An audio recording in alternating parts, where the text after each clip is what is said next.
चलो सब लोग इधर ध्यान दो। क्वेश्चन देखो, सन and Kiran partner sharing profit and loss equally, they decided to dissolve their firm. ये डिसोल्यूशन का सम है, बराबर। जूना प्रॉफिट शेयरिंग रेशियो क्या है, कुछ नहीं दिया है ना, तो क्या होगा, इक्वल। डिसोल्यूशन का सम है, बराबर। 4 एंट्री है। पहला ए, डिसोल्यूशन का मतलब वही रियलाइजेशन वाला, मेन यही होता है, रियलाइजेशन डेबिट क्रेडिट, सारा असेट इधर ट्रांसफर और उसको क्रॉस में बाय कैश बैंक। अगर कोई असेट पार्टनर लेके गया तो बाय पार्टनर्स कैपिटल, और लायबिलिटी ट्रांसफर करने के बाद उसको पे किया तो टू बैंक कैश, और कोई पार्टनर ने बोला कि मैं पे कर दूंगा तो to partners capital account. Okay, general entry तो आती है। All partners are agreed that the process of realization at the time of dissolution will be accomplished by son, for which he will be paid rupees 10,000. Okay, सारा का सारा realisation की जवाबदारी किसने ली, सन, और he will be paid rupees 10,000। मतलब कौन किसको पे कर रहा है, तो फर्म पे करने वाला क्या है, रियलाइजेशन। फर्म को अभी कौन रिप्रेजेंट करता है, रियलाइजेशन। तो general entry fix, realisation account debit to sons capital account. Okay, ये पेमेंट का डायरेक्ट फर्म ही डिसोल्यूशन का खर्चा पे कर देते तो क्या आता है entry, realisation to cash bank.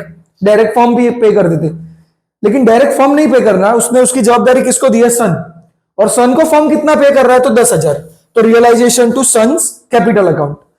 और इसमें कंपलसरी नरेशन लिखना है, बीइंग, क्या लिखा है, डिसोल्यूशन के क्या लिखा है, realisation, being dissolution expense paid. Okay, चलो अब अमाउंट 10,000 तो देना ही है, along with the amount of expense which amounted to 2%, of the total value realized from asset, total value दिया, बराबर। on dissolution some assets were sold for cash at a cumulative value of rupees 12 lakh। तो कुछ assets कितने में गए, 12 lakh, and remaining assets were taken over by creditor at rupees 3 lakh। तो total कितने में गया भाई असेट, तो टोटल असेट कितने में गया, 15 लाख।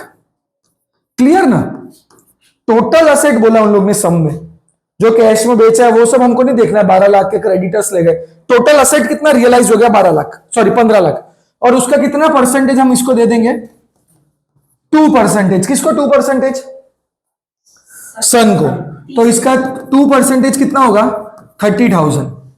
એટલે દર્શિલ એમ કીધેલું છે કે ભાઈ સન ને 10,000 તો આપવાનું જ છે, along with the amount of expense, some assets શું છે, along with the amount of expense which amounted to 2% of total value realized from the asset। એટલે जितना भी असेट रियलाइज हो रहा है उसका 2% देगा। तो कितना असेट रियलाइज हो रहा है, एक तो 12 लाख का कैश बेचा और 3 लाख क्रेडिटर लेके गए, यानी टोटल असेट कितना रियलाइज हो रहा है, 15 लाख। तो 15 लाख का 2% है 30,000। तो इधर अमाउंट में 40,000 लिख दूं, दरअसल 40,000 કેમ, 30,000 પેલા 10,000 ફોર્મના 10,000 तो फॉर्म आपता જ છે, પણ એને એમ भी कीधું કે जितना भी असेट रियलाइज हो रहा है उसमें से 2% भी तेरा। तो टोटल 12 और 3 लाख 15 लाख का असेट रियलाइज हुआ, उसका 2% 30,000। Deferred advertisement expenditure appeared in the books, reserve, investment fluctuation reserve, जूना goodwill, profit and loss debit credit balance, deferred revenue expenditure, research and development, आ बधानी एंट्री एडमिशन रिटायरमेंट नी जेम सेम। किसकी तरह सेम, एडमिशन रिटायरमेंट नी जेम same, बराबर। तो डिफर्ड रेवेन्यू एक्सपेंडिचर असेट में कौन से साइड आता है, सॉरी बैलेंस शीट में असेट साइड, बराबर। डिफर्ड रेवेन्यू एक्सपेंडिचर तो पहले तो रियलाइजेशन में तो आएगा ही नहीं, वो एक्सपेंडिचर और रिजर्व रियलाइजेशन में ट्रांसफर भी नहीं होता और उसका कुछ रियलाइजेशन वैल्यू भी नहीं मिलता, तो वो पार्टनर्स को भुगतना पड़ता। तो पार्टनर्स कैपिटल अकाउंट है, तो सिंपल ना, हमने वो सीखा था ना, वो रिजर्व वगैरह होता है तो क्रॉस में जाता है, डिफर्ड इस साइड आता है, तो इधर आ जाएगा क्या, to deferred revenue expenditure. Clear, yes और नो। रिजर्व्स क्रॉस में, तो इसकी जनरल एंट्री लिख देनी है अभी हमको।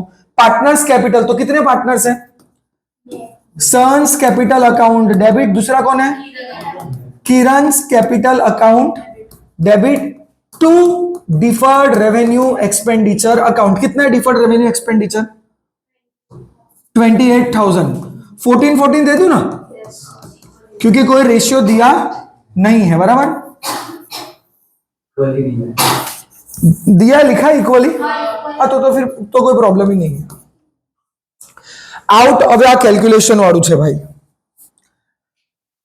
Out of the stock of ₹1,20,000,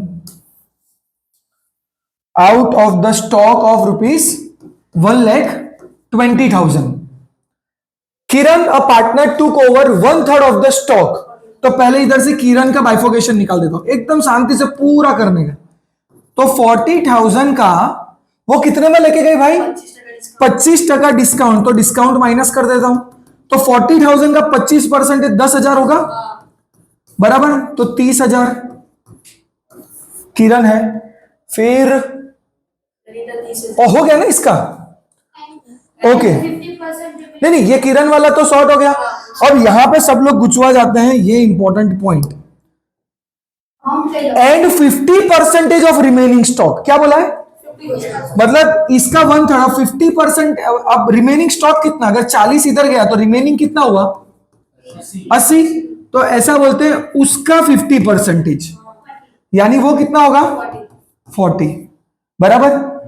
कभी बहुत बार दूसरे सम में परसेंटेज वाले में भी ऐसे देते हैं, 30% of the stock is taken over by some partner and remaining 50। तो हम क्या करते हैं? उसका 50 ढूंढने लग जाते। नहीं, 30% ले गया तो रिमेनिंग कितना? 70।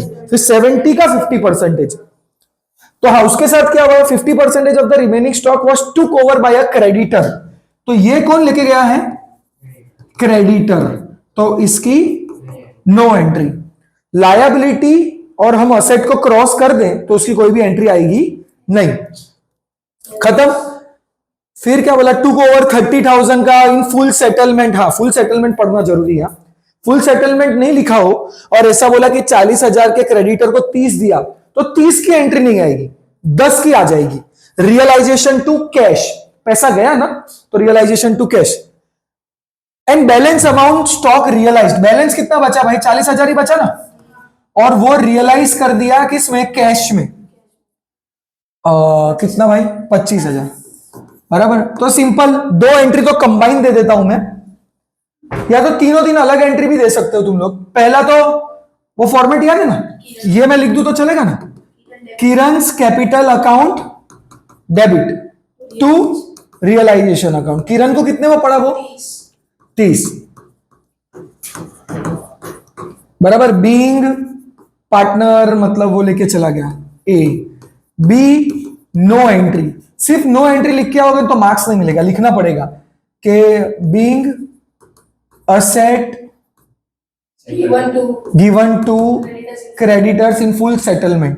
C, cash to realization, cash account debit to realization 25,000। बैठू नहीं तो, और बंदे आ साइड वाली एंट्री है। एम अगर आ रियलाइजेशन अकाउंट है तो एक पार्टनर ले गयो એટલે બાય પાર્ટનર ટુ રિયલાઇઝેશન, એક કેશમાં વેચી કાઢ્યું।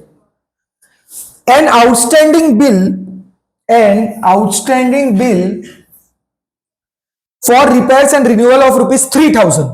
आउटस्टैंडिंग बिल है, मतलब लायबिलिटी। आउटस्टैंडिंग बिल है, कोई किसी को पे करने का बाकी है, कितना? 3,000। सेटल कर दिया unrecorded asset which was valued at 10,000 being balance being settled in the cash. Full settlement लिखा है क्या? एक लायबिलिटी के सामने अनरिकॉर्डेड असेट दिया, भले कुछ भी हो, असेट के अगेंस्ट लायबिलिटी दी ना तो एंट्री तो आएगी नहीं, लेकिन फुल सेटलमेंट नहीं दिया तो कितने की एंट्री नहीं आएगी? 3,000 की। लायबिलिटी 3 की है, असेट 3 दे दिया, बाकी का सेटल्ड इन कैश। पैसा आया कि गया? अनरिकॉर्डेड असेट कितने का है? 10,000। 10,000 का है ना, उसमें से 3 सेटल, बचा क्या? असेट बचा। तो असेट बचा यानी पैसा आएगा कैश बैंक। और इसके बदले दूसरा वाला भी एक सिनारियो समझ लो, cash bank to realisation account 7,000। अगर इसी के बदले आउटस्टैंडिंग लायबिलिटी 10,000 का होता और हाँ अनरिकॉर्डेड असेट 3,000 का होता और बोलते कि being balance settled in amount, तो हम लोग पे कर रहे होते क्योंकि लायबिलिटी 10,000 है, इन्हें सामने 3,000 का असेट दे दिया, अभी भी लायबिलिटी कितना पे करने का बाकी 60, तो एंट्री होती रियलाइजेशन टू बैंक। बराबर, चलो